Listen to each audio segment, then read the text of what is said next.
विहाड़ी के मरूफ रूहानी बुजुर्ग बाबा सैयद चिराग शाह अल मरूफ झमिया वाली सरकार का 33 WB में 4 रोज़ा सालाना उर्स अख्ताम पजीर हो गया। आखिरी रोज़ थप्पड़ों वाले कबड्डी मैच का इनेकाद किया गया। तफसीलात के मुताबिक विहाड़ी के इलाका 33 WB में मरूफ रूहानी बुजुर्ग सैयद चिराग शाह अल मरूफ झमिया वाली सरकार के 4 रोज़ा सालाना उर्स के मौका पर अवाम की तफरीह के लिए आल पंजाब थप्पड़ों वाली कबड्डी मैच का इनेकाद किया गया। कबड्डी मैच में पंजाब भर से नामवर खिलाड़ियों ने अपने फ़न के जौहर दिखाए। कबड्डी मैच के मेहमान खसूसी नायब सदर federation of Pakistan chambers of commerce and industries Zahid Iqbal Chaudhry थे। कबड्डी मैच से पंजाब भर से आई हुई शायकीन की बहुत बड़ी तादाद लुत्फ़अंदोज़ होती रही।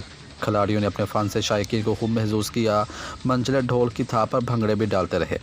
मैच के अख्ताम पर खिलाड़ियों में इनामात और शील्ड तकसीम की गई। मज़ीद ख़बरों और तफसीलात के लिए देखते रहिए पासबान लाइव न्यूज़ HD।